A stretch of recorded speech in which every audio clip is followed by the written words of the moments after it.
quiero que brille. Compartir pantalla. Ahí sí. Y nos vamos acá. Primero un leve recordatorio. Que aquí, ¿cierto? Ya. Que la clase anterior, ¿cierto? Empezamos a ver el tema de los inventarios. Vimos, no sé, primero, ¿cierto? Varias cosas generales, un poco de descripción de temas de gestión, de inventario, donde se insertaba, donde se ocupaba y cosas por el estilo. Em, y llegamos un poco a esta parte donde, ¿cierto? Había que empezar a ver cosas como temas que son en parte temas de gestión, por supuesto, pero también hay un poco más de ejercicio. Ahora, dentro de esos ejercicios, obviamente, yo les contaba que lógicamente la complejidad que uno se encuentra en la realidad es como bien variable en el fondo, que uno también muchas de estas cosas las soluciona usando software, que obviamente es muy normal que así sea, pero que al final, ¿cierto? Todos esos mecanismos que puedan existir y las diferencias de cómo se hace, al final vienen igual más o menos de las mismas situaciones básicas, de los mismos comportamientos, los mismos detalles. Y los modelos que vamos a ver, lógicamente, parten de ahí, pues son como de las primeras cosas que se desarrollaron y que en realidad el inventario necesariamente, ¿cierto? Presenta esas características, obviamente, en las que estos modelos se basaron. Y de ahí, lógicamente, que se han desarrollado muchos otros, digamos, modelos y cosas por el estilo. Pero sabiendo esto, obviamente, uno ya tiene una idea en el fondo de, de qué esperar, en el fondo, cuando uno, ¿cierto?, trata el tema de, digamos, ¿cómo se llama?, de inventario en el fondo, ya sabe, ¿cierto?, qué, más o menos qué cosa abarca, en qué cosa hay que fijarse y ese tipo de situaciones. De lo que alcanzamos a ver, bueno, primero el tema, ¿cierto?, de gestión, que ya lo vimos, donde aparecía, ¿cierto?, qué sé yo, y llegamos a esta parte de gestión de inventario, donde sí vamos a ver aquí, acá, algunos modelos específicos, ¿cierto? Pero primero partimos por aquí, ¿cierto?, de recordar que siempre hay tipos de inventario, lógicamente, dependiendo un poco de la función que cumplen en dentro de la cadena, ¿cierto?, de producción. Em, y muchas veces, ¿cierto?, esa función que cumplen dentro de la cadena de producción en particular, ¿cierto?, son las que también permiten a la vez de que, por ejemplo, yo aplique técnicas diferentes de pronóstico de una o de otra. ¿Es cierto? Eso es como muy natural también. Así que, en el fondo, eso, la medida que avancemos y vemos otro ejemplo, ¿cierto? Y vamos a ir encontrando esos detalles. Tipos de inventario, ¿cierto? Los primeros, em, el primer tipo, ¿cierto? Que uno puede pensar es el de materia prima. Ya varios de los modelos que vamos a ver, ¿cierto? Son bastante adecuados para materia prima, porque depende, ¿cierto? O sea, teniendo una yo la demanda, en el fondo lo que quiero saber es, por ejemplo, cuánto me conviene comprar, ¿cierto? Y ahí es donde un poco más adelante vamos a ver modelos donde hay descuentos por cantidades y cosas por el estilo. Entonces, ahí, ¿cierto? Eso se pasa mucho en digamos, en lo que son las materias primas particularmente. Y obviamente la decisión de cuánto comprar y cuándo comprar, ¿cierto? Los modelos que vamos a ver nos pueden ayudar a esa decisión. También hay inventario de productos en proceso, ¿ya? Y ahí obviamente la función que tienen ese inventario de producto en proceso es ligeramente diferente, o sea, de hecho es diferente en realidad, porque em, en el fondo, ¿cierto? El inventario en proceso lo que busca hacer, ¿cierto? Es que las operaciones a lo largo, ¿cierto? Digamos, de las distintas etapas por las que atraviesa, ¿cierto? Sean lo más lo más fluidas posible, ¿ya? En el fondo eso es lo que se busca, ¿cierto? Y eso me da, ¿cierto? Posibilidades en el fondo, ¿cierto? De hacer una programación, ¿cierto? De las actividades bastante más, digamos, más fina, ¿cierto? Me da más posibilidades de destinar a la gente, las máquinas, los recursos, todas estas cosas en el fondo las puedo manejar mejor por el hecho, ¿cierto? De tener ese inventario en proceso, digamos, productos a medio terminar son en el fondo, ¿cierto? Son cosas que yo empiezo a producir, que han pasado algunas etapas, pero que yo todavía no las termino, ¿ya? Entonces, ahí, ¿cierto? Existe este inventario que me permite hacer fluir las operaciones y que también tiene eh, como sus propias, digamos, sus propias reglas de cálculo, si es que lo quieren ver así, ¿ya? Porque en el fondo obedece a un comportamiento, digamos, del sistema productivo. Y eso obviamente de ahí hay otras técnicas que quizás son más adecuadas que las que vamos a ver para determinar bien qué cosa es cierto o cuánto necesito, por ejemplo, de inventario producto en proceso. Ahí tienen sus propias técnicas particulares para definirlo. Y el otro inventario, que es bastante típico, ¿cierto? El de productos terminados, que tienen varias funciones también, ¿cierto? Quizá una de las principales en el fondo es, ¿cierto? Un poco, digamos, amortiguar, quizás, si quieren verlo de esa manera, la demanda de los clientes externos de hacer algo, ¿cierto? Para que de partida los productos estén disponibles fácilmente, ¿cierto? Para la gente cuando los quiera comprar. Si yo tengo, por ejemplo, una cadena de distribución, eh, ¿cierto? De varias etapas, donde hay entre el retail, ¿cierto? Donde hay distribuidores regionales y cosas por el estilo. Particularmente en esos casos, ¿cierto? Yo tengo un poco que hacer los cálculos de cuánto necesito por por cada una de estas etapas, ¿cierto? Cómo distribuyo en el fondo para que, digamos, las cosas estén fácilmente accesibles. Porque, ¿cierto? Un cliente que si uno no le tiene, digamos, el producto en sus cercanías o no lo encuentra de inmediato o no es fácil de acceder, podría eventualmente, ¿cierto?, cambiarse una competencia. Y eso, lógicamente, que nadie desea que eso pase. ¿Qué más? Ahí también en productos terminados, obviamente, está el tema de la variedad, de cuánto tengo, ¿cierto? Cada tipo de producto, por ejemplo, terminado. Y eso también repercute a la vez, ¿cierto? Si empiezo a retroceder, ¿cierto?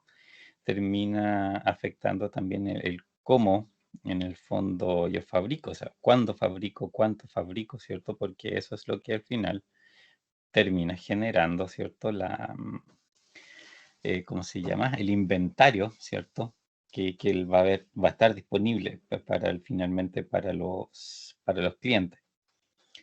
Y el otro inventario que aparece, que también lo mencionamos, el de suministros, ¿de acuerdo? Que es distinto, es bastante distinto, ¿cierto? Al resto, digamos, de los inventarios que aparecen, porque, ¿cierto? No tiene que ver directamente con el proceso productivo, sino que está más relacionado con las operaciones, pero con las operaciones en el sentido de que funcionen. ¿Ya? O sea, primero por esa parte, ¿cierto?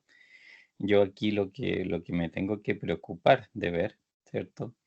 Es que las máquinas estén en buenas condiciones, ¿cierto? Que no sé, la infraestructura sea operacional, ¿cierto? Si hay bodegas, que estas bodegas, no sé, pues estén en buenas condiciones. Y todo eso, ¿cierto? Necesita de distinta naturaleza de insumos, de mucha, o sea, por supuesto, mucha variedad. Entre mantenimiento, reparación y operación, como dice ahí, hay una diversidad de artículos mayúscula. Y eso también requiere también mucha gestión. Ahí los métodos, por ejemplo, los que tienen que ver con materia prima, sí se pueden ocupar, ¿cierto? Se podrían eventualmente aplicar, pero el gran pero que existe es que en realidad a veces la demanda, digamos, de ese tipo de insumo es súper baja. Entonces yo normalmente, por ejemplo, los modelos que son para materia prima están hechos para cálculos donde yo más constantemente, en realidad, ¿cierto? Necesito estar comprando artículos. Y en cambio, ¿cierto? Los suministros muchas veces de mantenimiento y cosas así, hay varias cosas que yo realmente compro tarde, mal y nunca. Entonces, como que no siempre tampoco son los mismos criterios que quizás tengo que seguir. Hay otras cosas que por supuesto sí, que sí podría perfectamente aplicar los mismos métodos si es algo que se ocupa harto, sobre todo en términos de operación. Por ejemplo, en muchos productos están los químicos que se ocupan, por ejemplo, obviamente eso está siempre dando vueltas en el fondo. Entonces, yo podría, em, eh, digamos, calcular, ¿cierto?, cuánto tener de ellos en inventario con métodos más o menos similares a los de las materias primas. Pero también, ¿cierto?, existen otras situaciones que no, o sea, realmente hay cosas que, pucha, si las aplican, no, no sé, las tienen que usar eventualmente cada cierta cantidad de tiempo, una vez al año, cosas por el estilo. Claramente ahí, ¿cierto? Los mismos métodos no son como muy adecuados porque están tan poca y tan variable en ese sentido lo que hay, digamos, la demanda que hay, ¿cierto? Que al final, en realidad, es mejor buscar una forma alternativa de determinar, ¿cierto? Cuánto voy a tener de cada una de esas cosas y si es que realmente la necesito, ¿ya? Y bueno, eso por la parte de inventario, un poco que las diferencias de inventario que puedo o no puedo aplicar. Como decimos, igual nosotros vamos a ver em, cosas bastante generales, bastante básicas dentro de todo lo que es este mundo, porque igual mucho tiempo no nos queda y de todos modos, ¿cierto? Como les decía, es todo un mundo aparte y podríamos estar, ¿cierto? Hablando de inventario un semestre entero si solamente quisiéramos hablar de eso.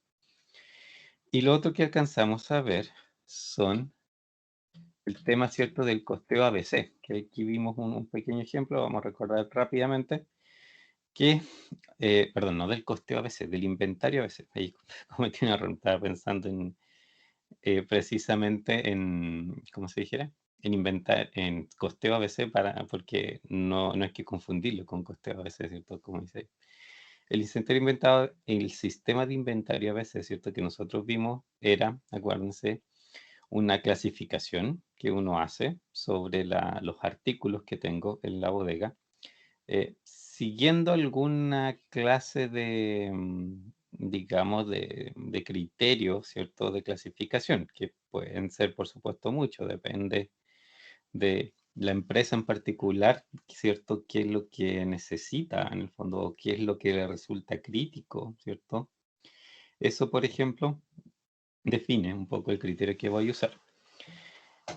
Esta, digamos, sistema de clasificación en su momento, o sea, por supuesto mucho tiempo cuando se creó, fue, digamos, elaborado, digamos, su base, ¿cierto? Estaba en principalmente, ¿cierto?, hacer una clasificación por dinero, por la cantidad de plata que en el fondo, ¿cierto?, había digamos, en el inventario, cuánta plata yo tenía ahí en el fondo detenida, ¿cierto? Si básicamente la, la plata de inventario no deja, ¿cierto?, de ser plata detenida en el fondo. Entonces, se hacía una clasificación en base a ese volumen de plata, ¿cierto? Con alguna referencia personal, lógicamente, referencia temporal, perdón, con respecto, ¿cierto?, a al total, ¿cierto?, de dinero que había ahí dando vuelta, porque eso, ¿cierto?, lo que me permite es lo que dice acá, en el fondo, hacer gestión de manera distinta, ¿cierto?, dependiendo de en qué clasificación el ítem quedó. Y eso tiene en realidad bastante sentido porque el inventario, ya se quiera gestionar el inventario común y corriente o de manera más normal, ¿cierto?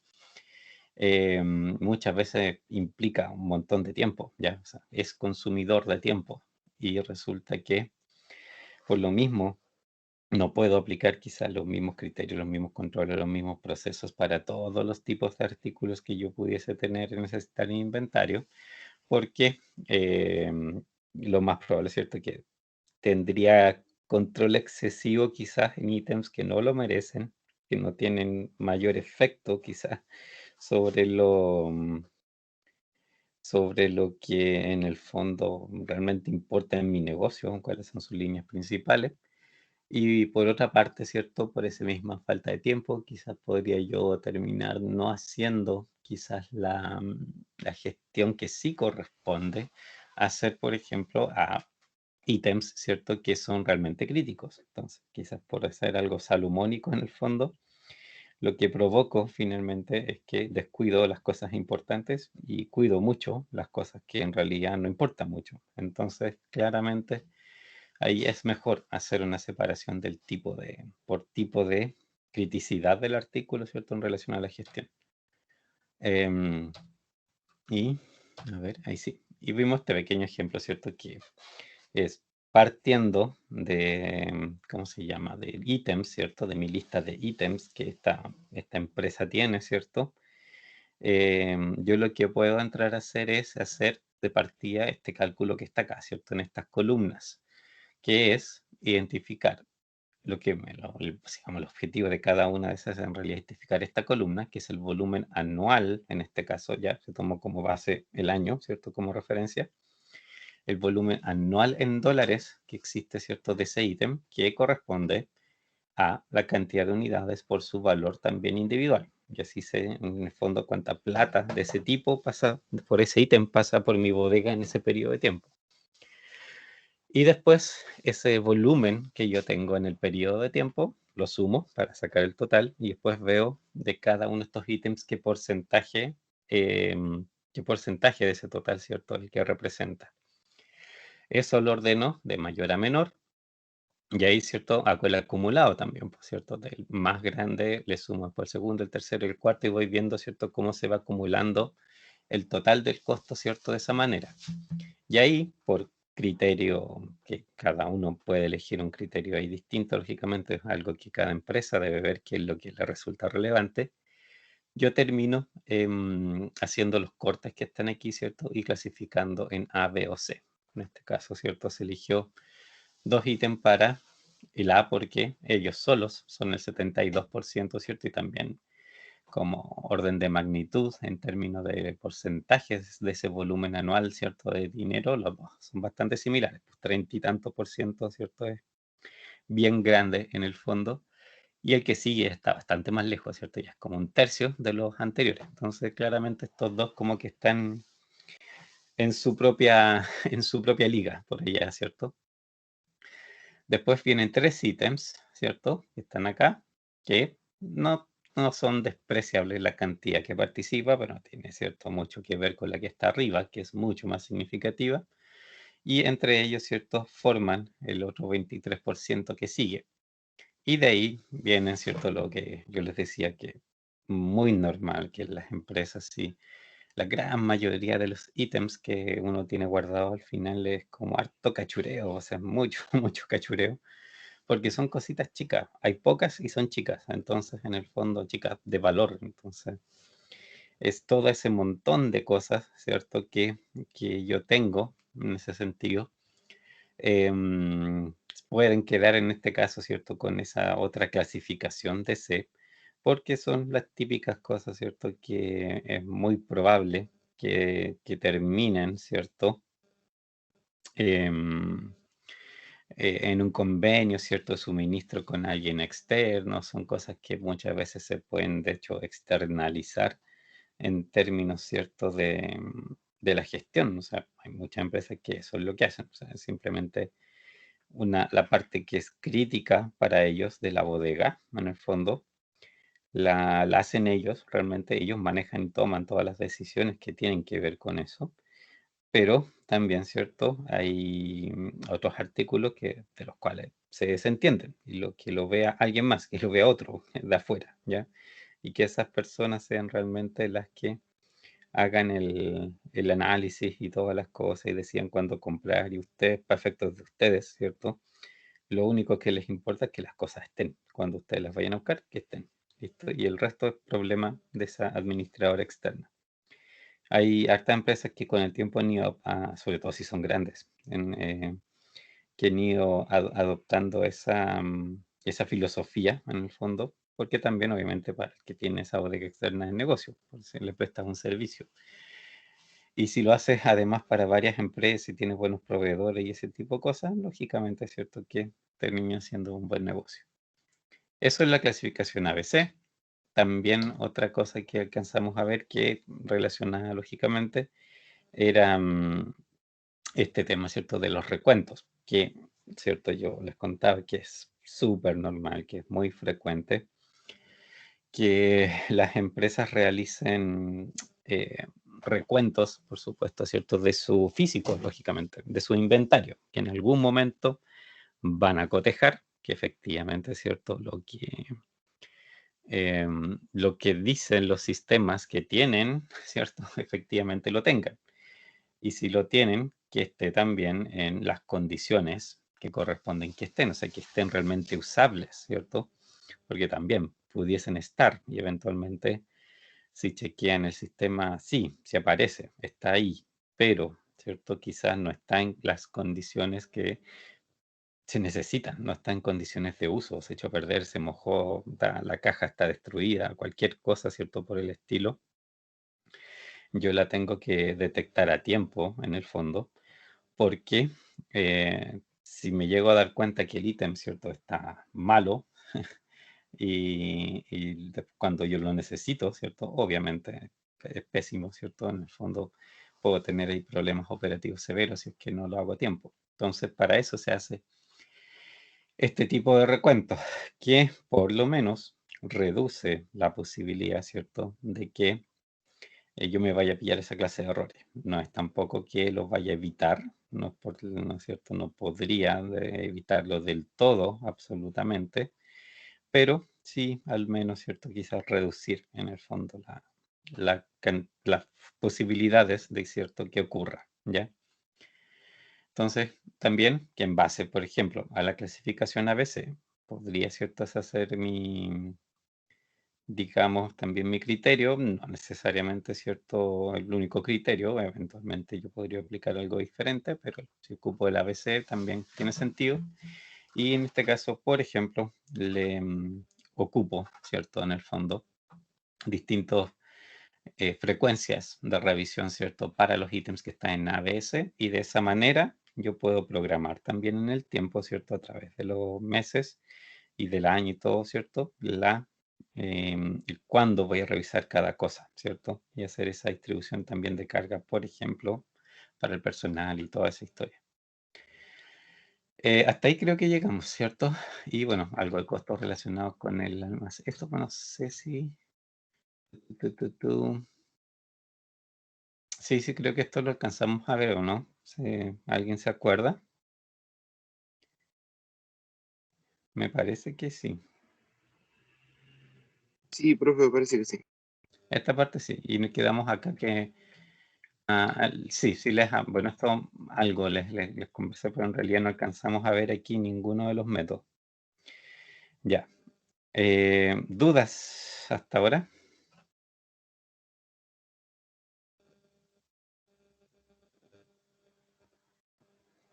¿No? No, profe. Ya. Em, entonces, lo, digamos, los modelos que vamos a ver, por lo menos en principio de ahí, veremos, ¿cierto? Si es que nos alcanza el tiempo para ver algo más, digamos. Pero por el momento, estos son los modelos que abarcan un poco de todo, ¿cierto? Em, que en el fondo los dos primeros se parecen bastante, ¿cierto? Hay una pequeña diferencia técnica entre el primero y el segundo. Y el tercero y el cuarto, ¿cierto? Se parecen quizás también más entre ellos. De ahí, igual vamos a ver posteriormente estos cuatro modelos, otras políticas, ¿de acuerdo? Que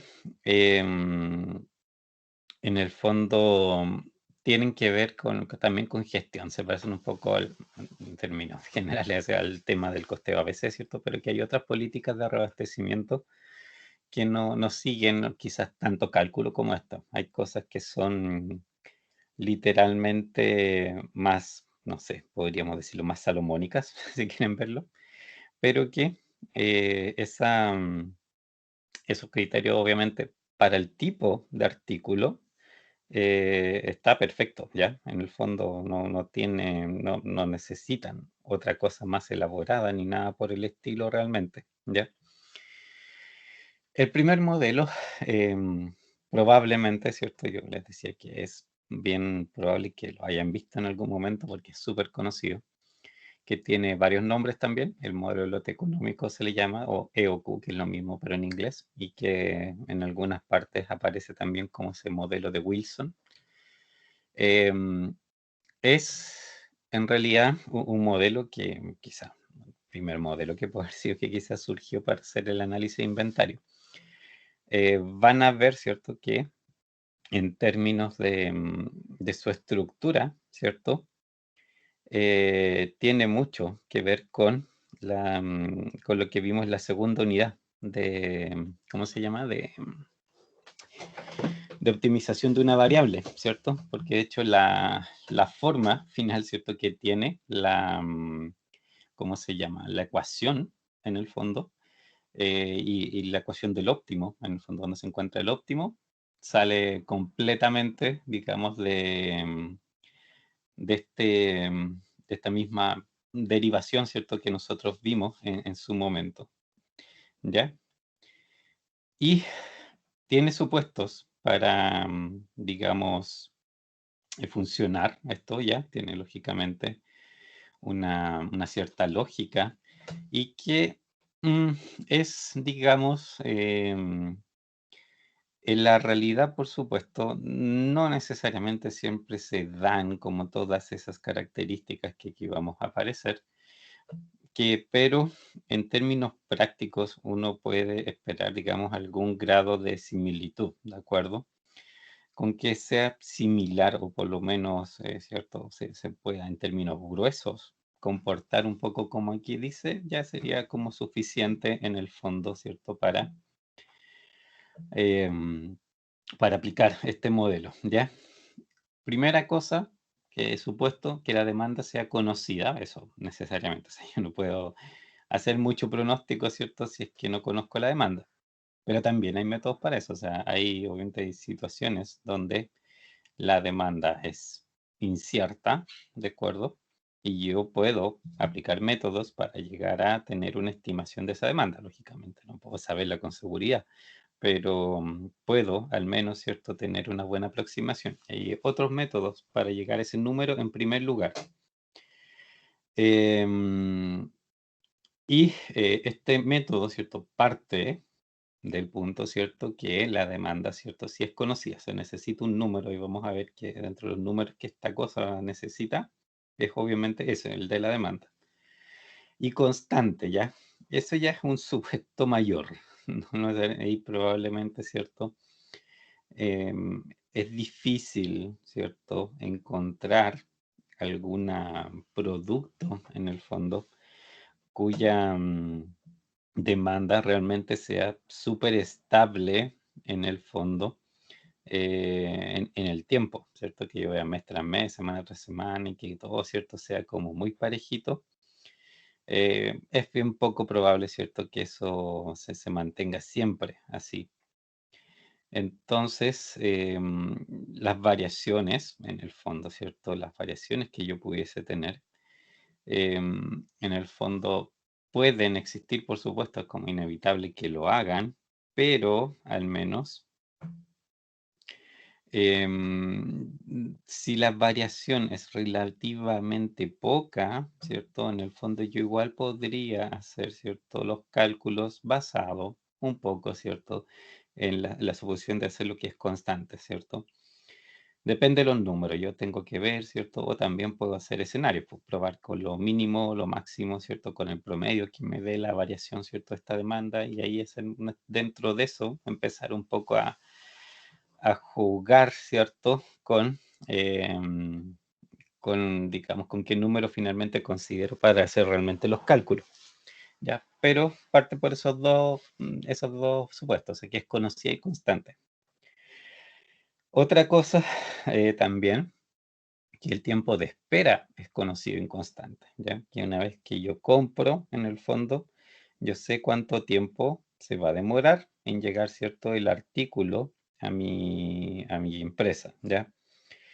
Porque, bueno, ahí vamos a ver en un gráfico que viene a continuación que eso, ¿cierto? En alguna parte de la lógica de este modelo es importante, porque eso es lo que me define el cuándo voy a hacer el pedido, ¿ya?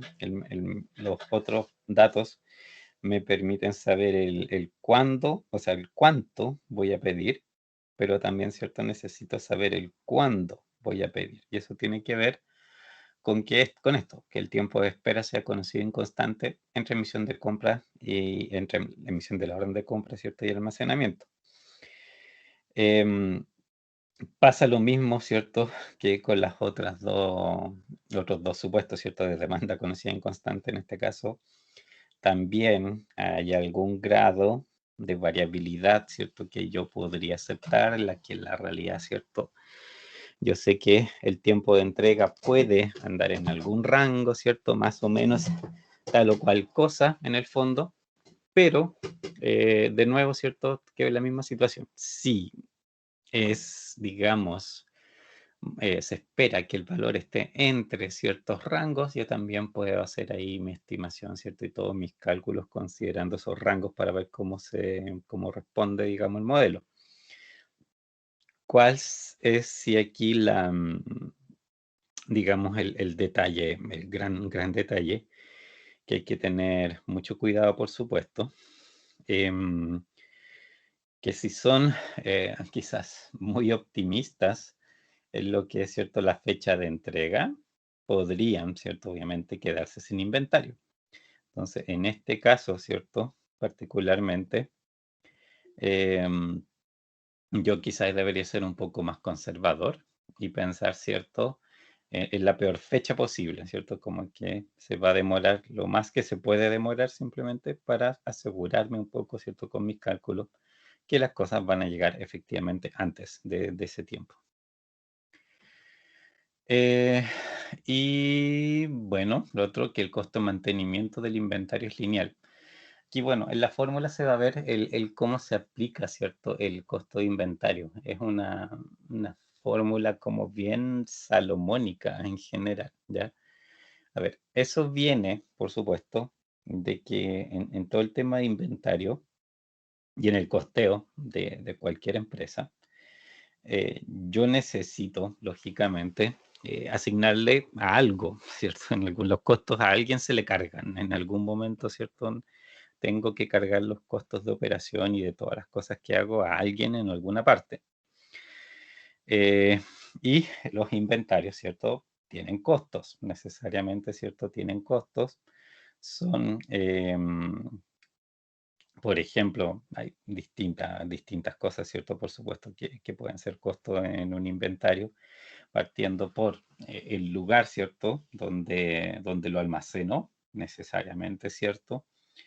Eso te implica un costo porque es una infraestructura que necesita mantención, es una infraestructura que necesita personal, que necesita energía, que podría necesitar ambientación. De hecho, ¿cierto? Por ejemplo, para que los ítems no se dañen, eventualmente yo necesito que esto tenga una temperatura especial o que controla la humedad. Es un eterno problema, ¿cierto? En muchas bodegas que la humedad, ¿cierto? No sea exagerada porque puede echar a perder los ítems, por ejemplo, que, que no hayan robos, ¿cierto? También eso puede ser, suena raro, pero en realidad robos en empresas es algo súper común que pase. No necesariamente, obviamente, de las mismas personas que trabajan ahí, pero que, por ejemplo, las rejas, ¿cierto? Si no están el lugar no está realmente bien cerrado, ¿cierto? Perfectamente puede entrar gente a robar en cualquier momento. Y en estas cosas que son tan grandes, eventualmente es bastante fácil, ¿cierto? Que las cosas se pierden por una cuestión de extensión y qué sé yo. Y si la empresa, por ejemplo, opera obviamente en turnos solamente de días, esperable completamente, ¿cierto? Que en la noche, por ejemplo, que hay guardia solamente para toda la integración, no es difícil que vean si alguien particularmente entró a la bodega a sacar alguna cosa. Y de ahí también, ¿cierto? Depende en el fondo esa revisión periódica, por eso también se necesita. Y en este caso, ¿cierto? Ese costo de mantenimiento al final involucra todo eso, los seguros también de las instalaciones, mil cosas, en realidad son montones, montones de cosas, ¿cierto? Que están ahí adentro, en el fondo, ¿cierto? Consideradas en ese costo y que hay que asignárselo a los inventarios. Y de ahí lo que viene, ¿cierto? Es el cómo reparto el costo a este inventario, en el fondo, cómo se lo asigno. Y eso, ¿cierto? Ahí también criterios hay muchos, muchísimos, muchísimos, ¿cierto? Em, Antiguamente, quizás hasta el día de hoy, de hecho, yo creo que quizás la mayoría de la empresa hasta el día de hoy lo hacen así, tienen criterios bastante también salomónicos como para asignar los costos de inventario, como que no son tan precisos, ¿ya? Y obviamente eso, la dificultad que entraña en realidad, o los problemas que puede causar en el fondo, es que, no sé, después yo veo, por ejemplo, los costos de mis productos, ¿cierto? Por ejemplo, para fijar precio, cosas por el estilo, y resulta que tengo costos, por ejemplo, súper altos en algunas cosas, más altos que la competencia y cosas por el estilo, ¿ya? A veces esas cosas pasan por esto precisamente, por el mecanismo que yo usé para hacer la asignación de costos, ¿ya? Y eso obviamente, si yo cambio la forma de asignar los costos, por supuesto que también yo voy a tener costos diferentes. Así que esa es como digamos, la importancia que tiene en el fondo, ¿cierto? El cómo yo hago realmente el costeo, ¿cierto? De los ítems para cualquier decisión que tome. Y aquí en particular, ¿cierto? Se usa una forma, digamos, de calcular, de asignar el valor al inventario, que en realidad también es como muy, muy genérica. Pero si yo siguiera otro mecanismo, en el fondo, igual puedo de alguna manera llegar a ser un equivalente de este costo de mantenimiento, ¿cierto? Que para aplicarlo de la forma, ¿cierto? Que esta fórmula lo propone. Y otra cosa que aquí es importante, que el precio de compra del artículo no dependa de la cantidad comprada. En realidad, siempre, o no siempre en realidad, pero muchas veces, ¿cierto? Los descuentos de los artículos dependen de distintas cosas, pero en general empiezan a existir,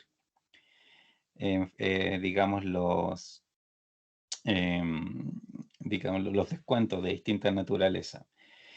El problema, ¿cierto? Es que así como está hecha esta ecuación, ¿cierto? Los descuentos en el fondo generarían un poco problemas para que la fórmula en realidad que se ocupa, ¿cierto? Sea del todo válida. Hay otros métodos que sí están un poco más especializados, ¿cierto? Cuando hay descuentos, que vamos a ver ahí más adelante. Y en este caso, ¿cierto? ¿Cómo se llama? El cálculo que se hace, ¿cierto? Que vamos a ver, necesita, ¿cierto? Que el precio de compra sea efectivamente lineal. Y esta cosa no me responde, ahí sí.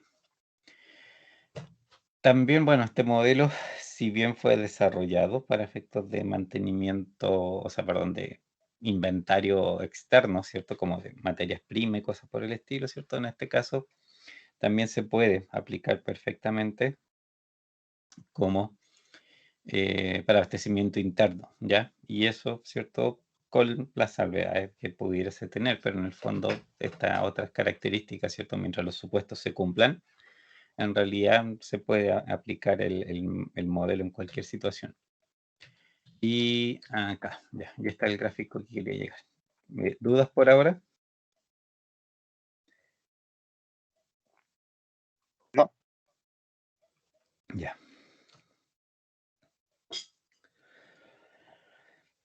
Este gráfico refleja un poco los mismos supuestos, ¿cierto? Y el comportamiento que se espera del inventario, ¿ya?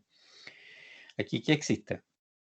Estos dientes, ¿cierto? En el fondo, ¿cierto? Estos triángulos que se van formando, lo que representan, ¿cierto? En el eje, bueno, eje X, ¿cierto? Es tiempo, simplemente el avance del tiempo.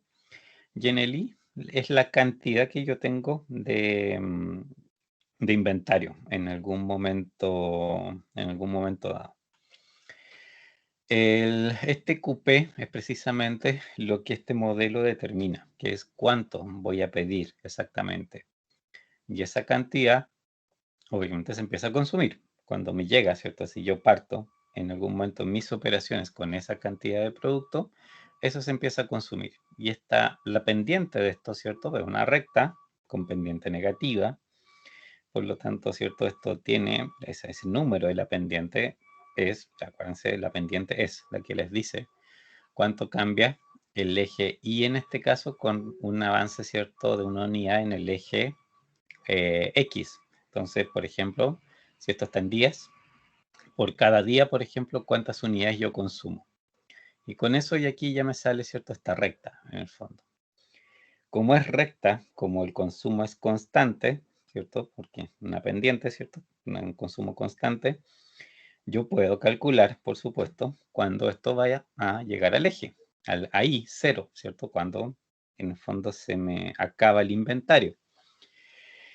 Y en base a ese número también, yo puedo definir esta otra cifra, es este que dice aquí, el TE, ¿cierto? Que es en el fondo el momento en el cual yo debería poner un pedido de este mismo ítem, ¿cierto? Para que el tiempo, ¿cierto? Entre este TE y este otro punto, ¿cierto? Que es cuando vuelve a haber inventario, es como el tiempo de reposición, en el fondo, ¿cierto? Una vez que yo emito la orden de compra y cuánto se demora, ¿cierto? En llegar, es ese periodo que está ahí.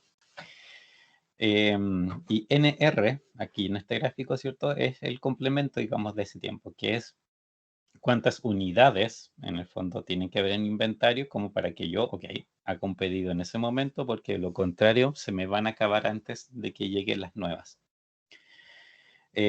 Por eso también, ¿cierto? Aquí se requería que el tiempo de espera de los pedidos fuera constante y conocido, porque, ¿cierto? Si un poquito más allá, un poquito más acá, corro el riesgo de que se acabe antes, por supuesto, y eso es lo que aquí no deberían en general nunca pasar.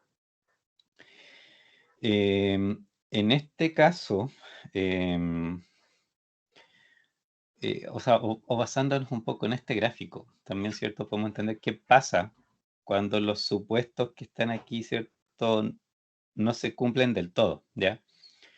Si la demanda no fuera conocida inconstante, aquí, por supuesto, esto podría tener así su variación, un poquito más arriba, un poquito más abajo, podría irse en el fondo acelerándose, desacelerando, ¿cierto? Y sería en el fondo como una curvita aquí que va, ¿cierto? Dando vuelta en torno a la recta, ¿ya? Eso induce, por supuesto, que el inventario se me podría acabar un poquito antes, un poquito después de lo que yo podría proyectar. Y eso es lo que precisamente hay que tener cuidado. Pero a pesar de eso, igual, en condiciones gruesas, podría igual aplicarse este modelo de todos modos. Y ahí quizás el tiempo les podría dar mejor información de si es qué tan adecuado es o con qué salvedades se puede aplicar. Y lo mismo que los tiempos de reposición. O sea, este es el nivel de inventario que este modelo define, ese es el tiempo que este modelo define, pero de nuevo, yo ahí, si esto es variable, ligeramente variable, yo puedo hacer ahí tomar una decisión de que sea un poquito más allá o un poquito más acá, ¿cierto? En el fondo, el punto de pedido. En los ejercicios que vamos a ver, lógicamente, esto se considera con los supuestos que están ahí. Pues ustedes no tenemos las cifras, es cosa de aplicar solamente. Pero, pues en la realidad, aunque no se cumpla del todo esto, es posible quizás aplicarlo en la medida, ¿cierto?, que en términos gruesos nosotros veamos este comportamiento aproximado. Que algo tenga una demanda así de estable, depende. Yo creo que hay productos que sí lo tienen y hay otros productos que quizás no. O bien, puede que en términos estadísticos gruesos generales, el producto que queremos analizar sí tenga este comportamiento. Pero si manejamos, por ejemplo, pocas unidades, que en general, ¿cierto? Nuestra venta o nuestra compra de unidades es relativamente poca, claro, pues en esas situaciones, una unidad más, una unidad menos, de repente hace un cambio súper grande de repente aquí en las tasas, por ejemplo, de consumo.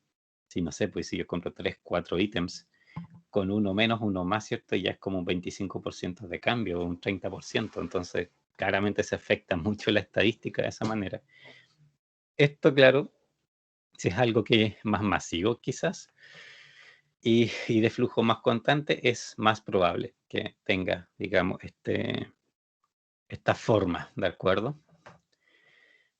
Y de esa forma, en el fondo, termina apareciendo la ecuación que está ahí. Esa ecuación, ¿cierto? Es, digamos, la de costo total, ¿cierto? El CT aquí es costo total, está en la descripción, sí. Ahí está. ¿Qué es cada cosa? Son 3 componentes. El D, ¿cierto? Que está ahí, es, bueno, la otra cosa, antes de eso, esta fórmula de costo total se debe referir necesariamente, ¿cierto?, a un periodo de tiempo. De alguna manera, ¿cierto?, hay un periodo de tiempo detrás porque todas las otras cifras y las unidades en que están las distintas cifras siempre necesariamente hacen referencia a esa escala de tiempo, ¿ya? Entonces, tengo que de alguna manera esto referenciarlo a, ¿cómo se llama?, a un tiempo particular. El costo total entonces está dado por el D por P, que es precio por demanda anual. Es el precio de cada ítem, literalmente el precio de cada ítem. Nada, y nada, ¿cierto?, del otro mundo. Y P por D, obviamente aquí le va como una constante, o sea, el precio viene dado por el mercado. Ustedes saben cuánta demanda es la que tienen, ¿cierto? En el fondo, cuánto es lo que tienen que comprar o en el año, ¿cierto? Cuánto es lo que necesitan. Y la multiplicación de las dos cosas simplemente, ¿cierto?, les da esa parte del costo total, que es el costo de los ítems que ustedes tienen. Al final, ¿cierto? Es eso, ¿cierto? Es el costo de los ítems que ustedes tienen. De ahí, la otra parte, QP, ¿cierto? Fíjense, CE y D, nuevamente, son los que participan en el segundo ítem, o el segundo sumando que existe aquí, ¿ya? ¿Qué cosa es cada uno? El D, demanda anual, es la misma, ¿cierto? Que está ahí. Q sub P, cantidad pedida en cada orden, ¿de acuerdo? Esto supone, también este modelo, que cada vez que ustedes piden la misma cantidad, ¿cierto? O sea, de hecho, el cálculo básico de esto parte de ahí, que ustedes van a hacer eso, ¿cierto? Que cada vez que van a pedir esa cantidad que está aquí. Y C sub E es el costo de hacer un pedido. De cada vez que ustedes hacen el pedido, ¿cierto? También gastan recursos. Y esos recursos, en el fondo, ¿cierto? Son los que aquí hay que reconocer su uso. Entonces, D dividido por Q sub P, ¿cierto? Si es la demanda anual, la divido por cuánto pido cada vez que pido, ¿cierto? Por ejemplo, si la demanda anual, hagámoslo con números fáciles, es 12.000. Y yo hago 12 pedidos al año, ¿cierto? Entonces, en el fondo tengo 1.000 unidades por pedido, ¿ya? Eso es lo que calcula ese D dividido por Q. ¿Cuánto pido al año y cuántas veces, o sea, cuánto pido cada vez, en el fondo? Para que la división me diga cuántas veces pido en el año. Porque lo que aquí hay que multiplicar, en el fondo, ¿cierto? Este otro elemento es como es el costo por cada pedido, cuánto me cuesta hacer cada pedido, ¿cierto? Lo tengo que multiplicar por la cantidad de pedidos que hago. Y eso es cierto, es esa división, D por Q sub P. Aquí, en esta ecuación, se asume que, bueno, D es conocido, viene antes, y C sub E yo lo conozco, ¿cierto? Lo tengo, que de alguna manera, ¿cierto? Determinar cuánto me cuesta, ¿cierto? Cada uno de los pedidos. Y Q sub P obviamente es el número que yo quiero saber, que es qué cantidad es la que necesito comprar para que esto se minimice. De ahí vamos a ver obviamente esa parte. Em, el costo de hacer un pedido, de nuevo, ¿cierto? Es como un poco lo que decimos de la bodega, de los costos que hay, por ejemplo, en la gestión de una bodega, que es de partida costo personal. Alguien les tiene que hacer las compras, hay una persona que les tiene que hacer las compras, así que lógicamente tienen que pagarle a esa persona también ocupa equipos, energía, cierto espacio físico en las instalaciones para hacer las compras, eso también se le puede asignar obviamente aquí. Hay distintos materiales, ¿cierto?, que pudieran necesitarse en ejecutar y servicios también en ejecutar la orden de compra. Está el costo de transporte de esa orden de compra, por ejemplo, que lo pueden reconocer ahí y así sucesivamente. En el fondo hay muchas cosas que pueden ir a formar este costo de compra. Mm, puede, o sea, y cómo aplicarlo también en la práctica, ¿cierto? En la realidad, si ustedes quieren llegar a determinar ese valor, también hay todo un tema, ¿cierto? De cómo las empresas podrían hacer eso en particular. ¿Por qué? Porque em, pueden hacerlo también quizás salomónicamente, ver, por ejemplo, no sé, ahí tienen dos personas como compradores y cuánto ocupan por superficie y por recursos, pueden que lleguen ahí a determinar una especie de costo total y después ese costo total en un año lo dividen por la cantidad de compras que hicieron y punto, ¿ya? Por ejemplo, puede ser algo así de fácil. O bien pueden quizás aplicar alguna metodología que sea mucho más exacta, mucho más precisa también si quisieran, ¿ya? O sea, no hay regla particular de cómo ir a determinar ese CSUE, pero sino que más bien depende de la empresa. Hay que llegar a algún criterio contable que me determine en el fondo el cómo le asigno, ¿cierto? Un valor de pedido a cada pedido, pero lo tengo que hacer. Si no tengo muchos datos, puede ser una solución así media salomónica, como les decía, pero si tengo más datos, también. O sea, ¿por qué? Por ejemplo, pensando también en la clasificación ABC, ¿cierto? Que estamos viendo. em, Al final, ¿cierto? Si yo tengo esa clasificación ABC, por ejemplo, los artículos A, por la misma clasificación ABC me obliga, ¿cierto?, a que yo haga una mejor gestión, haga un seguimiento más cercano, una selección de proveedores más cuidadosa, que le dedique más tiempo en el fondo a la compra. Y en esos casos, por ejemplo, yo podría determinar ahí un costo que obviamente sea distinto para los artículos que están en esa categoría que, que el costo para los artículos B o C. También podría ser algo súper general y es simplemente asignar costos para los A, B, C también, o sea, inventar una letra para cada uno de ellos tres, dada la cantidad que se compra, dado lo que cuestan, etcétera, etcétera, y ese costo total que yo tengo de hacer pedidos en el fondo, distribuirlo de alguna manera y cargar más quizás a los ítems también que son más críticos. Depende, al final esto no tiene una regla clara, pero tienen que, lo que sí, por supuesto, pueden ahí pensar y revisar y madurar un poco la idea, sería, ¿cierto?, en el fondo eso, de que piensen en algún criterio que tenga sentido común en la asignación del valor, dado lo que ustedes, ¿cierto?, observan en la realidad, ¿cierto?, en términos de aplicación, ¿cierto?, y de uso, ¿cierto?, también de los costos y los recursos. Y esto, entonces, segundo elemento es el costo de cada pedido por la cantidad de pedidos que haga. Y el otro, Q sub P, es cuánto voy a pedir en cada orden, que en este grafiquito, ¿cierto?, que recién vimos era como, de hecho, el punto más alto, ¿cierto?, de inventario que yo llegaba a tener era Q sub P. Eso es como el máximo de unidades de este ítem que yo voy a tener. Medios, ese valor dividido por 2, ya veremos por qué. Y eso por C sub A. C sub A, costo anual de inventario. Y aquí está la otra parte, ¿cierto?, que también les decía.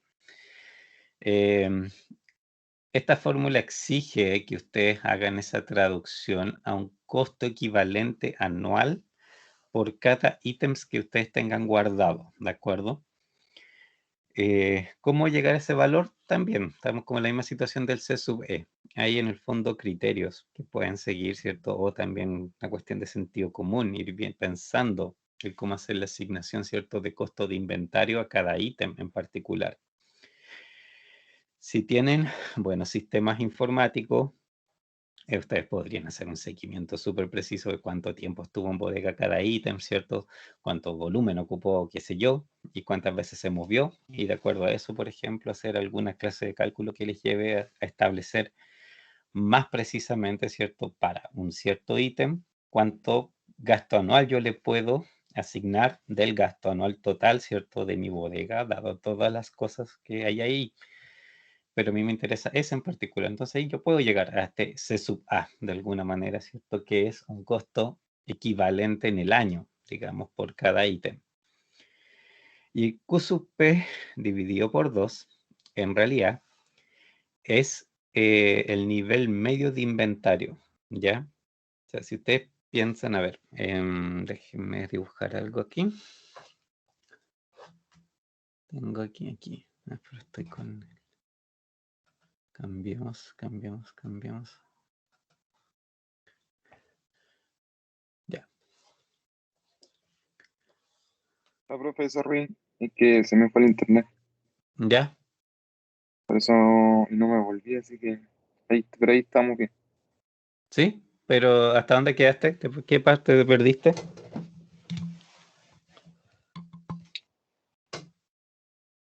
Cuando está aplicando, sí, No, pero ¿qué se cosa estaba parece. explicando? ¿Pero qué cosa estaba explicando? Eh, ¿Cómo saber el costo de hacer un pedido, algo así? Ah, ya, perfecto. No es mucho más que eso. O sea, claro, estamos viendo eso, el C sub E, ya. Y después nos estaba explicando el C sub A, que aquí es el costo anual de inventario, ¿ya? Y estaba en realidad diciendo que es como bien similar en el fondo a lo que es determinar el C sub E, que al final hay que hacer suposiciones en el fondo. O sea, tú contablemente podrías, por ejemplo, saber cuánto te cuesta en general en un año tu bodega completa, ¿ya? La gente, los recursos, toda la historia. Y tú sabes al año cuánto te cuesta eso.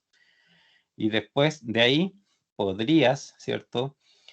Hacer una asignación a los distintos ítems que tú tienes ahí, ¿cierto? Dependiendo de la calidad de la información que manejes, ¿cierto? Va a ser más o menos fácil, ¿cierto? Más o menos precisa, pero le asignas a cada ítem al final, ¿cierto? Su costo equivalente. Y de ahí, eso lo podrías de hecho llevar, y aquí se necesita así, que lo lleves a cuánto le puedo asignar de costo de almacenaje a cada ítem en particular, ¿ya? Por decir algo, o sea, pues, no sé, tu bodega completa, la gestión de tu bodega completa te cuesta, y no pensando obviamente en los ítems, en el valor de los ítems, porque eso aquí está considerado en el primer elemento, sino que lo que pagas de sueldo, de instalaciones y qué sé yo, ponte tú, ya te sale 50 millones al año, por decir algo. Perfecto, ya que 50 millones. Y en tu bodega también tienes una cierta cantidad de ítems, tienes una cierta cantidad de miles de ítems, ¿de acuerdo? Y eso significa, obviamente, de ahí tienes que aplicar algún criterio, cómo distribuyo esos 50 millones en los ítems que tengo, ¿cierto? En mi bodega. Ahí es donde el sistema informático que tú tengas en el fondo te va a ayudar a hacer esa distribución más o menos precisa, más o menos clara.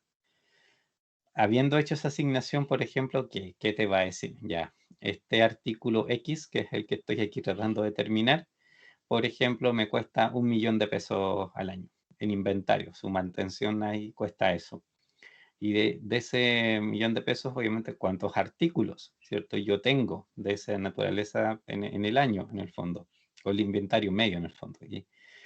Y así, digamos, conociendo cuántos artículos pasan por el año, ¿cierto? También le puedo asignar a cada artículo el costo, en el fondo, ¿cierto? Hago la división del costo total por la cantidad de artículos que por ahí pasan y le asigno un costo, ¿cierto? A cada uno. Y ahí aparece este SESUA. Ese es como el camino para llegar de los datos reales al SESUA.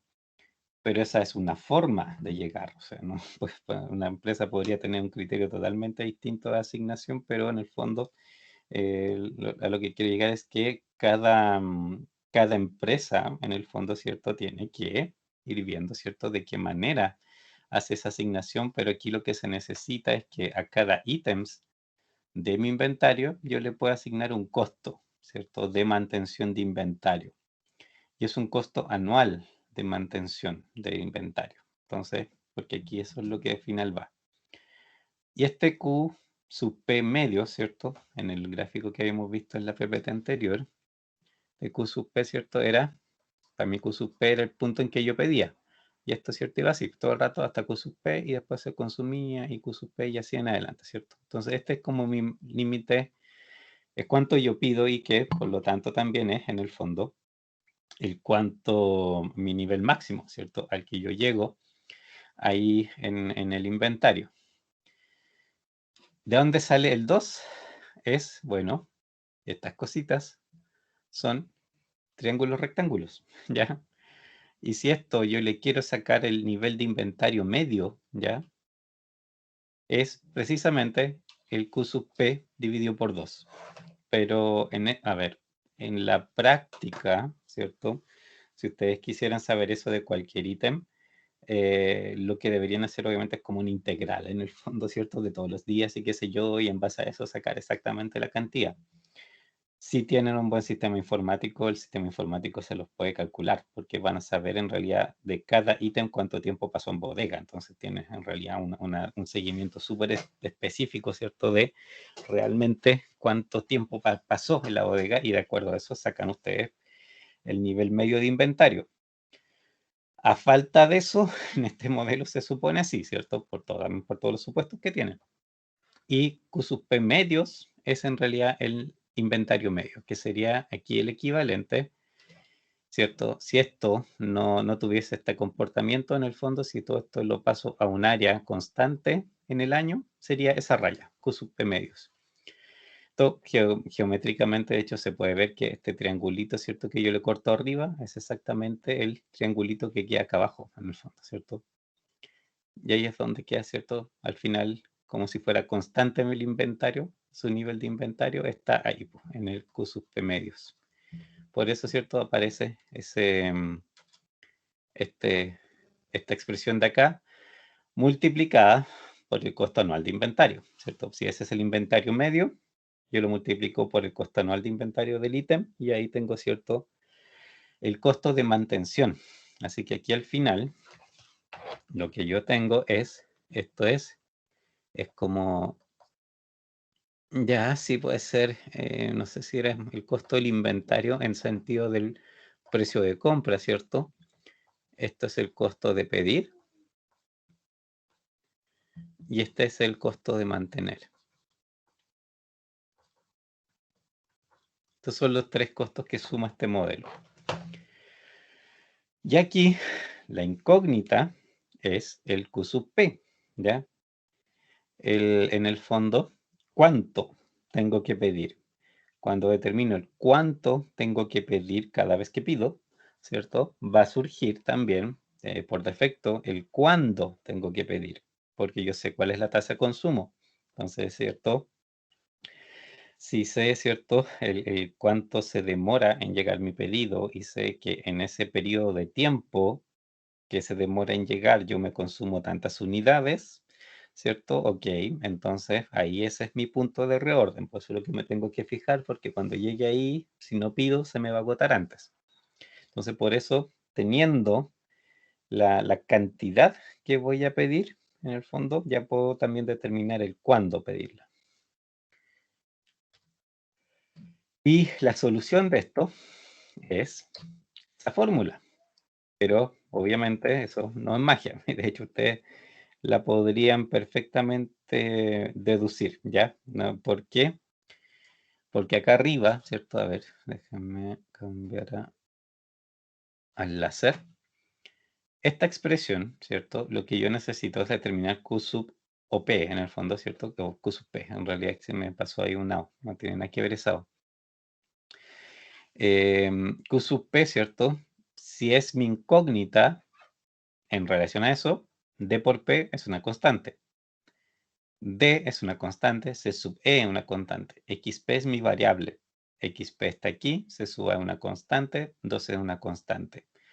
Entonces, C sub T, ¿cierto? Lo que yo quiero de este costo total es minimizarlo. Y para hacer minimización de esto, lo que hemos hecho 80 millones de veces, ¿cierto? Derivo, busco los puntos críticos, ¿cierto? Y en esos puntos críticos obviamente puedo volver a derivar para determinar en el fondo cuál, ¿cierto? Dónde se presenta el mínimo de este costo total, ¿cierto? Lo que voy a buscar aquí es eso, el mínimo de este costo total.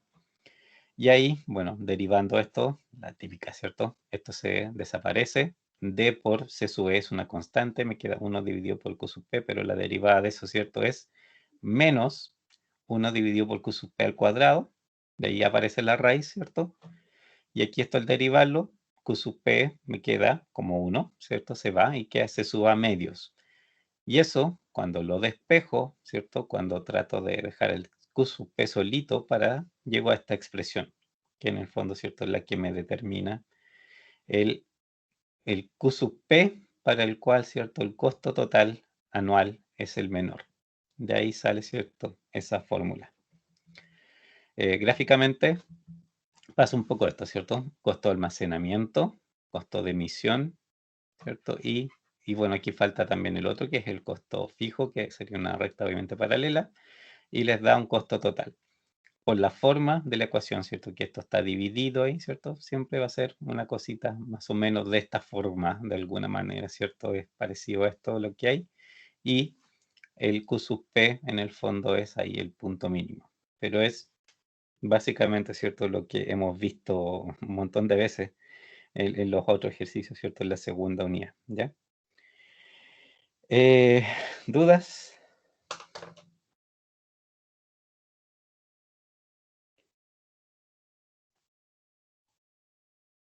No, profe, más o menos ¿No? habíamos visto un poco de esto antes en una materia, que ¿Sí? era Ah, ya. Sí, sí, gestión de un modelo inventario, súper parece. común. Un modelo súper común, así que por eso me imaginé que en alguna parte lo habían visto, pero probablemente en ese tiempo, ¿cierto? No habían visto lo de derivación, porque obviamente ahí ahora quizás saben por qué la fórmula es así en el fondo, si es simplemente derivar esto, ¿cierto? Para encontrar el costo mínimo total. Y ya. Bueno, aquí hay un pequeño ejemplo de eso que en el fondo es aplicar, o sea, si realmente por solucionar esto podríamos perfectamente aplicar directamente simplemente aquí los valores que aparecen en esta fórmula. A ver, déjenme. Ya, no estaba pensando cómo hacerlo. Primero identificar qué cosa es cuál, pues, ¿cierto? ¿Qué dice? Cálculo el tamaño de pedido óptimo. La empresa Sharp Inc., que vende agujas hipodérmicas indoloras a hospitales, desearía reducir el costo de su inventario determinando el número óptimo de agujas hipodérmicas en cada pedido. La demanda anual es de 1000 unidades. ¿Qué cosa es eso aquí en mi modelo? Segundo, déjame ordenar aquí un poco.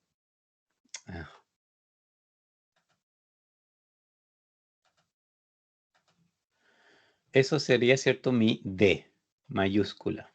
Esas son 1000 unidades. El costo de preparación o lanzamiento por pedido es de $10. Eso, ¿cierto? Es lo que aparece como C sub E. 10 como peso, ¿no? Un signo de peso. Costo de almacenamiento por unidad y año, eso es C sub A, 0,50, ¿cierto? Y con esto yo ya tengo en el fondo los datos, ¿cierto? Que esta fórmula me exige. No son muchos, ¿cierto? Lo más lo que decía que en la realidad, si uno quiere llegar a ese 10 y ese 0,5, ahí es donde tienen que pasar por un buen proceso, ¿cierto? De analizar los costos y de aplicar algún criterio, obviamente alguna clase de criterio para que esta asignación, ¿cierto?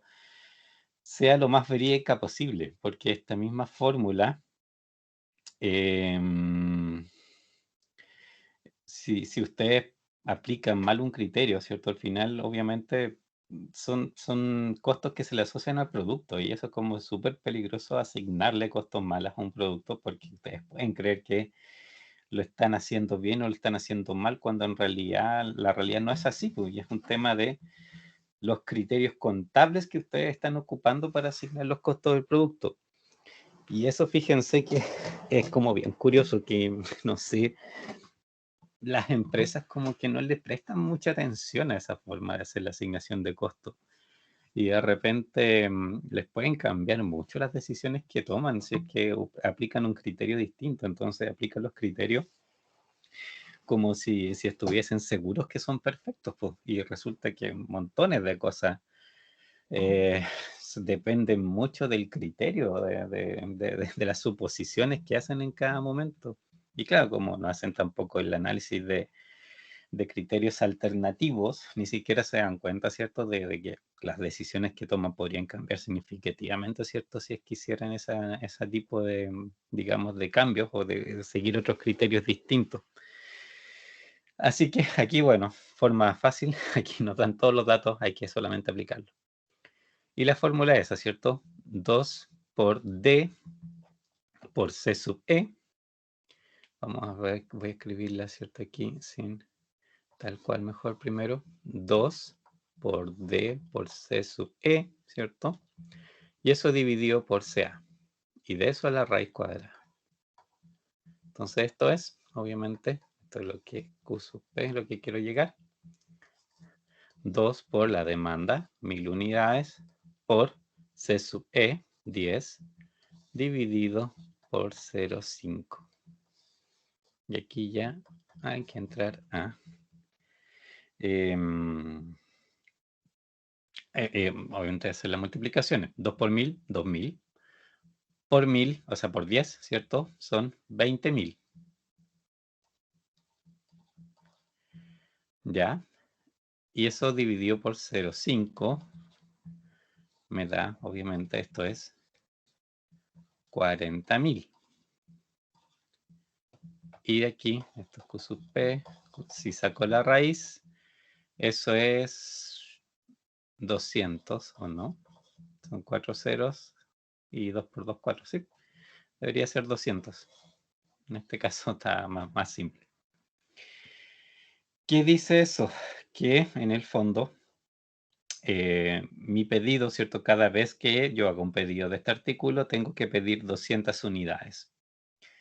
Aquí, por ejemplo, no tengo por ahora, ¿cierto?, la información de cuándo pedir, porque para eso, ¿cierto?, necesito tener también la referencia de, digamos, del consumo diario, pero aquí obviamente tengo el consumo anual, pero, ¿cierto?, yo no sé en qué base esto está calculado en términos de días de consumo, ¿cierto? Si fueran los 365 días, bueno, divido 1000 por 365 y sé por día cuánto consumo, entonces ahí ya puedo más o menos tener una idea de cuánto pedir.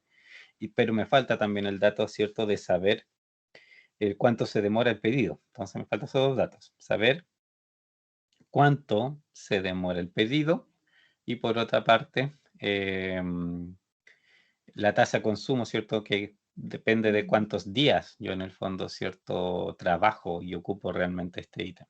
Pero, aunque no tenga esos datos, yo puedo hacer este cálculo, que es cada vez que pida, debo pedir, ¿cierto?, 200 unidades. Entonces, de lo que sí sé, de aquí, que voy a pedir 5 veces en el año.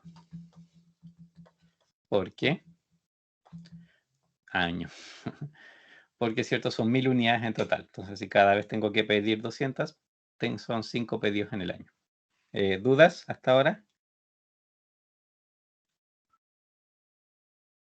En el tema de los 5 años, profe, eso no lo ¿Ya? entendí muy bien.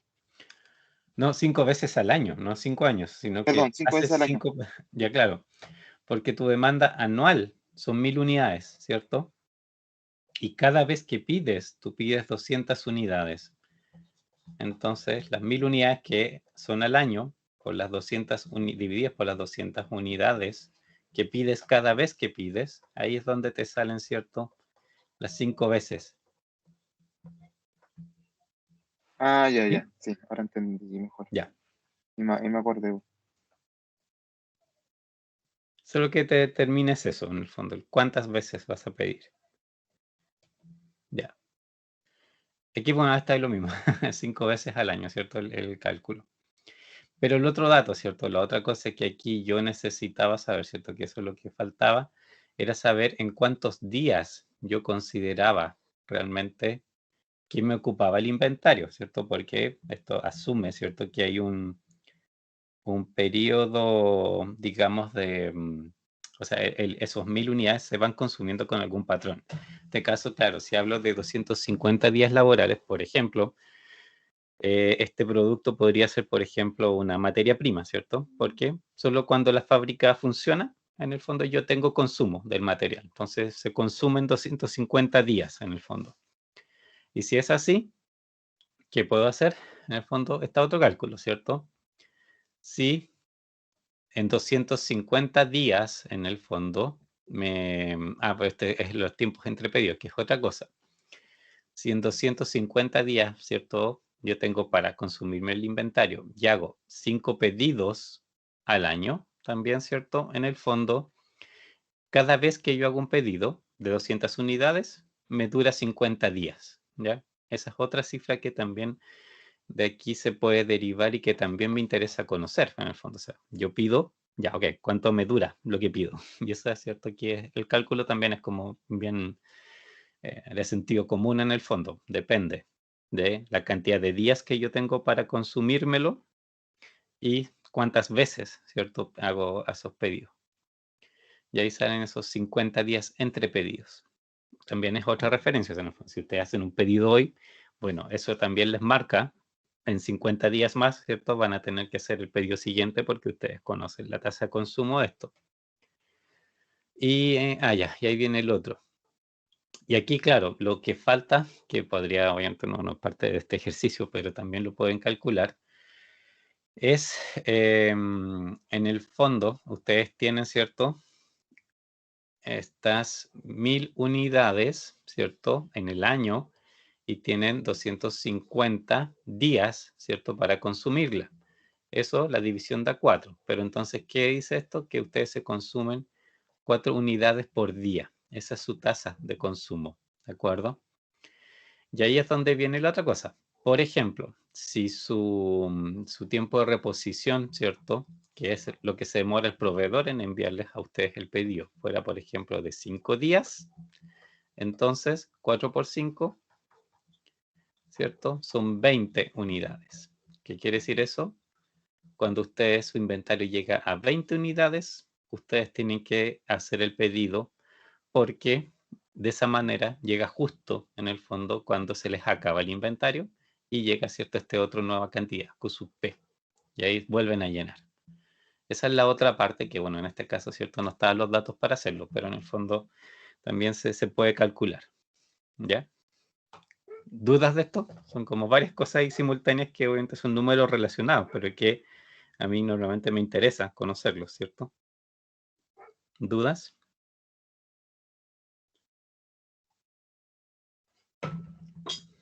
¿Se entiende cómo salen esos ¿No, números? profe? La relación que tienen. Sí, sí, sí, se Ya. entendió. ¿Qué hora es? Ya si alcanzamos a ver el otro, porque en realidad es súper similar el otro, solamente que reconoce un pequeño cambio en el fondo en el comportamiento, que es lo que está ahí. Ahí está la ecuación completa y el Q medio, ya. Sí, tengamos toda la información salvo esa parte. ¿Cómo es esta otra parte? En realidad, ¿cierto? La diferencia con el modelo anterior es que el modelo anterior asumía que las cosas cuando llegaban todas de una vez, ¿ya? ¿Cierto? Ese Q sub P era de una patada, o sea, alguien lo venía a dejar, en el fondo es como un proveedor, llegaba el proveedor, traía simplemente lo que, la cantidad completa, ¿de acuerdo? Y en este caso, o si ustedes son los que fabrican este ítem, o bien por volumen en el fondo, ¿cierto? Ustedes en realidad no pueden recibir todas las unidades de manera inmediata y eso pasa, ¿cierto? De repente uno compra tanto que, no sé, pues te lo van a venir a dejar en varios camiones y esos varios camiones se demoran varios días en llegar por volumen nomás del ítem, de la cantidad, ¿cierto? En el fondo, nada hay cosas que necesariamente no te lo pueden entregar de inmediato. Y si eso es así, en el fondo vale más este modelo, ¿ya? Obviamente tiene sus propias suposiciones y características, ¿de acuerdo? Es bastante parecido, ¿cierto? En términos de la parte consumo, si la vemos, es como igual al otro, con la diferencia que esto se demora en llegar al máximo, ¿ya? Esto tiene su pendiente también para llegar al máximo. Y eso es porque las cosas van llegando de a poco. Y eso ahí es donde aparece este F y D, ¿ya? Que en el fondo, los D aquí, ¿cierto? Obviamente es la demanda, lo que yo efectivamente me consumo. Pero la F, lo que representa es la tasa de suministro que yo puedo tener. Entonces, por ejemplo, podría yo consumirme 5 al día y mi tasa de suministro puede ser 10 al día. Entonces, yo puedo recibir 10 por día o puedo fabricar 10 por día, de los cuales yo me voy a estar consumiendo 5. Entonces, en términos prácticos, ¿cierto? Yo solamente voy a poder acumular 5 en inventario por día. O tener 5 el primer día, 10 el segundo, 15, 20 y así, ¿cierto? Hasta llegar a algún nivel, que aquí es donde aparece este nuevo Q sub P, ¿cierto? Que es menor al otro, lógicamente, que es cuando ya dejo de fabricar. Y de ahí me dedico a consumir. Y en algún momento se me acaba y ahí empiezo a fabricar de nuevo, ¿cierto? Y después a consumir. Esto también tiene un punto ahí de reorden de cuando yo empiezo a moverme. Si esto fuera pensando en un proveedor externo, claro, pasa lo mismo. En el fondo yo considero el punto de reorden dependiendo de cuándo el proveedor me puede empezar a entregar las cosas. Pero como las entregas son parciales y voy acumulando de a poco, ¿cierto? El comportamiento es este. Y si yo soy el que fabrica, bueno, ahí el punto de reorden y el tiempo no tiene mucho que ver, pero si yo como fabricante sé que tengo que en ese momento ponerme a hacer piezas, o sea, si no puedo empezar antes, en ese momento yo ya debo empezar a hacer piezas o no voy a tener. Y ahí empiezo a fabricar y hacer crecer un poco esta curva. La ecuación es la misma, si nos vemos, ¿cierto? El costo de los ítems, las órdenes que yo emití, y aquí también es el inventario medio por el costo de ese inventario, ¿cierto? Anual. La diferencia es que aquí el inventario medio no es el Q medios, porque es cierto, en la otra figura donde eran triángulos rectángulos, ahí geométricamente yo sí podía decir Q medios y punto, sino que aquí Q medio es esta otra expresión, que sí Q medios obviamente participa, porque un poco parte de ahí en origen el tema, ¿cierto? Pero le tengo que hacer esta corrección, ¿ya? Que tiene que ver con las dos cosas, con la tasa de abastecimiento que yo tenga y la de, ¿cierto? Las de uso, de consumo. Entonces, F menos D, F como es abastecimiento, necesariamente debe ser mayor a la otra. O sea, si tuviese más consumo que capacidad de abastecimiento, jamás voy a lograr abastecerme, por cierto, no alcanzo. Así que debe ser mayor. En el fondo el abastecimiento, la tasa de abastecimiento a la tasa de consumo. Y ese F menos D es la diferencia, pues cuánto pueden ustedes acumular realmente, ¿cierto? De esto. Y eso dividido por F, en el fondo, les va a dar qué fracción, en el fondo, del inventario medio, ¿cierto? Del otro modelo, se termina convirtiendo efectivamente en lo que puedan mantener. O sea, en qué es el Q medio, en el fondo, ¿cierto? Lo que necesito para esta ecuación. Esto también es F menos D dividido por F. También viene un poco de la explicación aquí geométrica. O sea, si ustedes ven esto también pueden, ¿cierto? Al final hay que rellenar con puros triángulos rectángulos y empezar a jugar con las cifras, ¿cierto? Y terminar despejando la expresión en el fondo. Y van a llegar a esa conclusión, ¿cierto? Que al final, si esto lo pusiera con un inventario medio, simplemente quedaría con esa expresión. Y esto, ¿cierto? Obviamente, si esta función la derivan, lógicamente, con Q medio sustituyéndolo por todo esto, lógicamente, o sea, porque este es Q sub P, ¿cierto? En el fondo, perdón, no es Q sub P, sino es Q, ¿ya? Esta expresión, si digamos, la reemplazan ahí, llegan a esta definición, ¿cierto? ¿Cuál es el punto realmente óptimo? Que esta parte de acá es idéntica, ¿cierto? 2 por D, C sub E, C sub A, esa parte es igual, pero aparece este otro elemento, ¿cierto? F dividido por F menos D. Esto se invierte, pero también es la, como les dijera, es la derivada en el fondo, ¿ya? Y bueno, siguiendo el mismo proceso, llegan a esa definición y aquí lo que es esto en realidad. Los dos elementos nuevos son que tienen esa producción diaria y tienen esa demanda diaria. Y con esas diferencias, ¿cierto? Logran en el fondo la fórmula, ¿ya? Y bueno, aquí viene el ejemplo, un pequeño ejemplo de eso. ¿Dudas?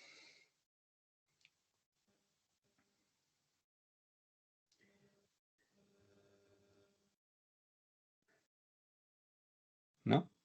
Ok. No, profe, no, está un poco más difícil, Veamos. pero ahí se entendió.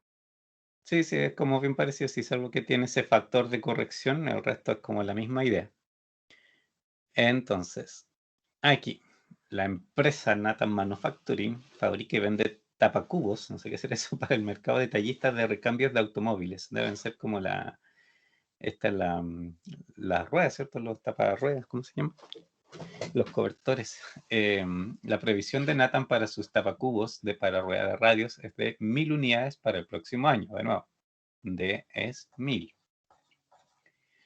Con una demanda diaria media de 4 unidades. Aquí, ¿cierto? Es donde aparece ese D, ¿cierto? El D chico es 4 unidades por día. Entonces, y tengo también, ¿cierto? Los 1000 que son en el completo.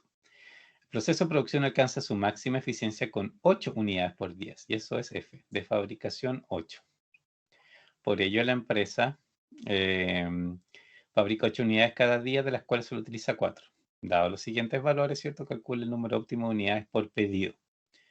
Y aquí, en el fondo, también, ¿cierto? Tengo en cantidad de días, 250 días. Y bueno, podemos ocupar los datos anteriores, ¿cierto? El C sub A, el C sub E. C sub A era 0,5, C sub E, ¿cierto? ¿Se acuerdan? Era 10. Y de esa manera tengo como los datos que necesito. Y ahí viene la fórmula.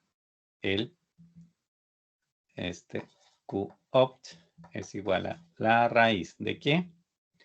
F dividido por F menos D. Voy a escribirla tal cual aquí primero.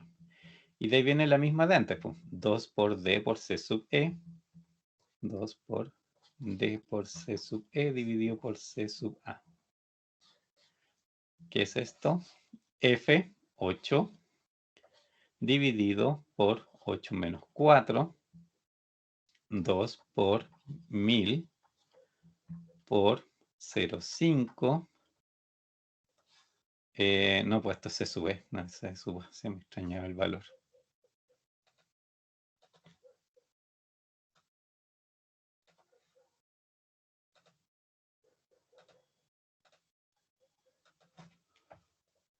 Esto es 10.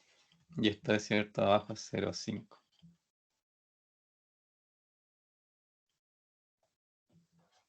8 dividido por 4 es 2. Toda esta expresión ya la habíamos hecho antes, ¿cierto? Eso era 40.000.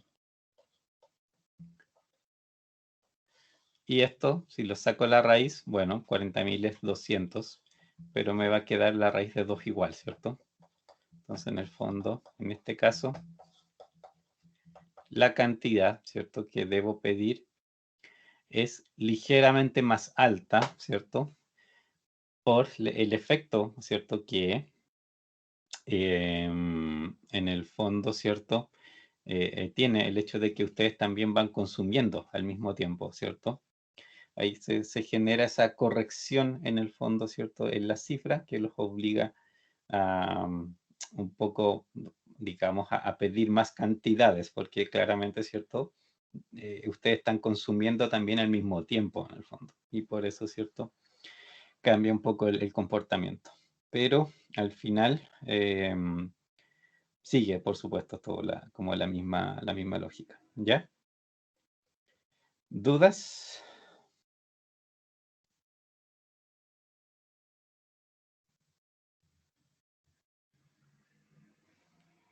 Con ¿No? el resultado, profe, en la última parte que ¿Ya? usted explicó, de, lo explicó por la raíz de 2. No, Sí, sí. esa no Pues la claro, entendí muy bien. o sea, obviamente este, bueno, es 2 por 40.000, o sea, quería 80.000 raíz de 80.000, pero en realidad como el 40.000 sí tiene raíz, lo saqué para afuera. Entonces 200, ¿cierto? Y raíz de 2 como 1.4 algo, ¿ya? Esto, claro, sería como casi 300 unidades, un poquito menos, ¿cierto? Va a ser 200 y tantas cada vez en el fondo.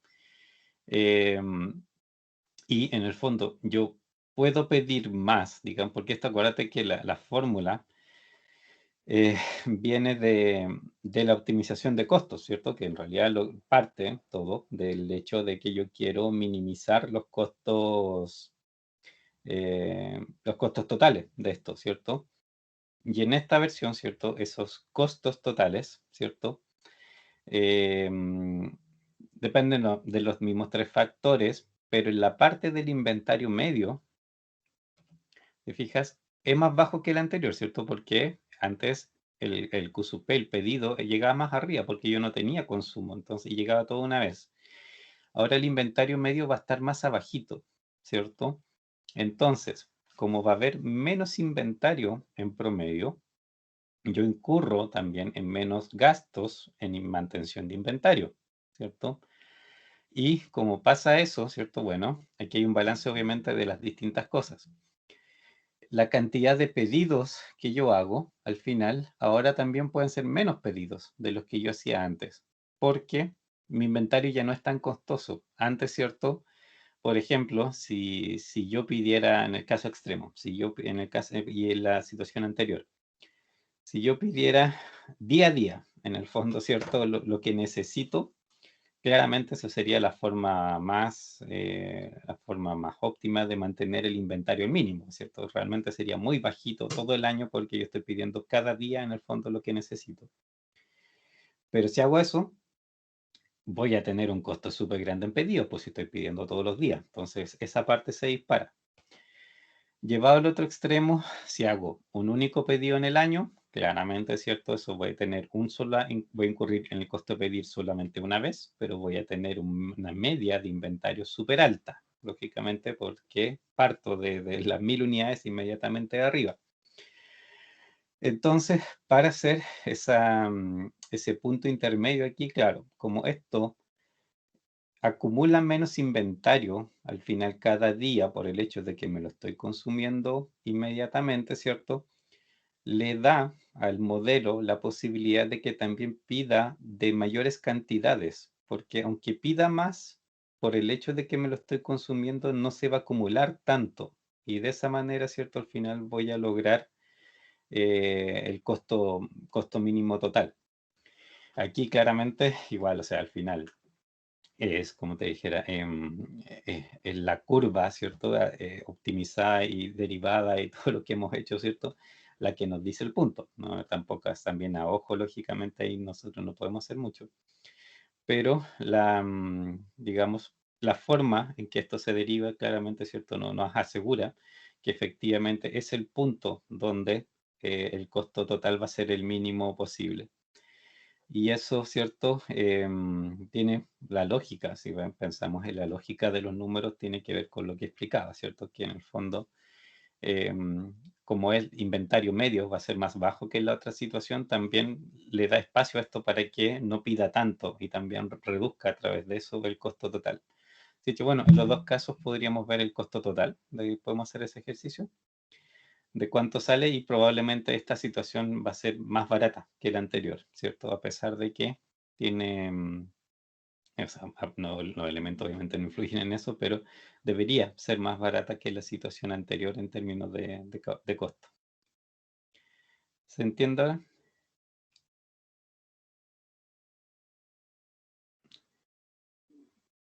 Sí, ¿no? Sí, sí, profe, más o menos. Ya. Igual obviamente de ahí vamos a ver algunos otros ejemplos de esto. Prefiero, bueno, ahora vienen los otros modelos. Prefiero terminar de ver un poco aquí no nos queda hecho mucho los otros modelos y de ahí nos dedicamos a hacer más ejercicios nomás, pues. Y ahí obviamente con los ejercicios también va a ir siendo más simple o sea, vamos a ir interiorizando de mejor manera las distintas cosas que aquí aparecen. Pero por un momento, ¿cierto? Como primer contacto con el tema, me interesa más hacer esos análisis y de ahí obviamente vamos a ir reforzando. Ya. ¿Alguna consulta? Eh, Usted dijo, profe, dijo antes que este proceso era como antes de, o sea, después de que se haga como el análisis de minimizar o maximizar, le escuché como algo así, o sea, como que entendí que primero se maximizaban los procesos o la producción, o se minimizaban, depende del ejercicio, y después se sacaban estos cálculos. ¿Qué puede No haber sé si, sido que no estaba entrando pero bien? más ¿Qué que puede nada, ser? como para unirlo con la materia anterior, en qué vamos a trabajar como con la materia anterior en esta unidad? No, o sea, Sí. por ejemplo, de la segunda unidad, en realidad lo que esto tiene que ver es que la forma, digamos, en que se derivan las fórmulas para sacar ese el punto óptimo, es lo que vimos en el fondo en la segunda unidad. Pues eso es lo que se hace. O sea, aquí la fórmula viene hecha, y si tú buscas los libros, la fórmula está hecha, pero está calculada de eso, o sea, de la fórmula de costo total la derivan y de ahí sacan el valor. Así que si ustedes tienen la fórmula original, pueden hacer el trabajo de derivarla y les van a llegar igual a la misma expresión. Era solo por acordarle eso, pero ahora obviamente ya pasamos por la derivación, así que trabajamos directamente con las fórmulas nomás, pues. Y lo otro no sé qué puede haber sido, no estoy tratando de pensar en qué, de aquí me refería en su momento, pero no me acuerdo mucho.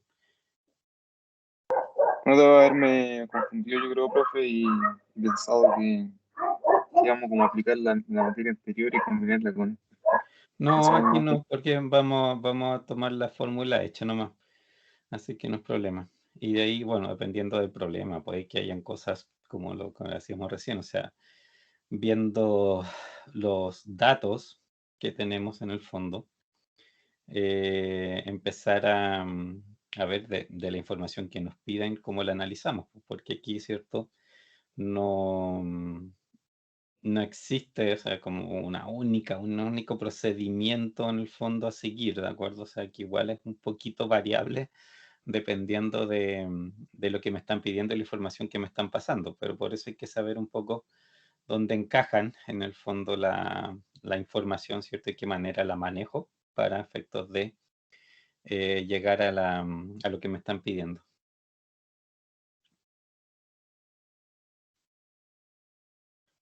¿Ya?